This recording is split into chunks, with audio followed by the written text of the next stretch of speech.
আসসালামু আলাইকুম। আজকে আমি রান্না করব অসাধারণ স্বাদের একটা মাছের রেসিপি এবং গরম ভাতের সাথে খেতে কিন্তু দারুণ লাগে। খুবই অল্প সময়ের মধ্যে ঝটপট এই মাছটা রান্না করা যায়। প্রথমে কিন্তু আমি মাছটা কেটে ধুয়ে পরিষ্কার করে লবণ আর হলুদ মেখে রেখেছিলাম 30 মিনিট। এখন আমি মাছটা তেলে ভেজে নিচ্ছি, সেজন্য আমি মাছটা তেলে দিয়ে দিলাম। মাছটা কিন্তু আমি কড়া করে ভাজবো না, একটু লালচা কালার করে ভেজে নিলেই হবে। মাছটা আমার লালচা কালার করে ভাজা হয়ে গেছে। এখন আমি মাছটা তেল থেকে উঠিয়ে একটা সাইডে রেখে দিচ্ছি। এরপর ওই মাছ ভাজা তেলে আমি দিয়ে দিচ্ছি 3টা পেঁয়াজ বাটা। পেঁয়াজটা কিন্তু আমি মিক্স করে বাটিনি, একটু আস্ত করে রেখে বেটে নিয়েছি। এখন আমি পেঁয়াজটা তেলে ভেজে নিচ্ছি, যাতে পেঁয়াজে যে একটা কাঁচা গন্ধ থাকে ওটা চলে যায়।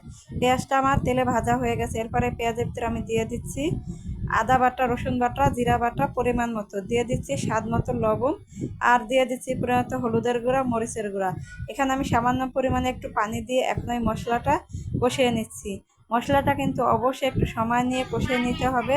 তা ভালো করে কষিয়ে নিলে মশলাটা, তাহলে তরকারিটা কিন্তু খেতে দুর্দান্ত হয়ে থাকে এবং এই তরকারির স্বাদটা বেড়ে যায়। মশলাটা কিন্তু আমারও ভালো করে কষিয়ে নেওয়া হয়ে গেছে এবং মশলার তেল চলে আসছে। এখন আমি এতে দিয়ে দিচ্ছি ভেজে নেওয়া মাছগুলো, দিয়ে এখন আমি মশলার সাথে মিশিয়ে নিচ্ছি। এর ফাঁকে আমি এতে দিয়ে দিচ্ছি কাঁচা পাকা লঙ্কা ফ্লেভারের জন্য। এখন আমি মাছটা মশলার সাথে মিশিয়ে একটু সময় নিয়ে কষিয়ে নিচ্ছি। মাছটা আমার কষিয়ে নেওয়া হয়ে গেছে। এখন আমি এতে দিয়ে দিচ্ছি 1 কাপ পরিমাণ পানি। এই পানিতে কিন্তু আমার তরকারিটা হয়ে যাবে।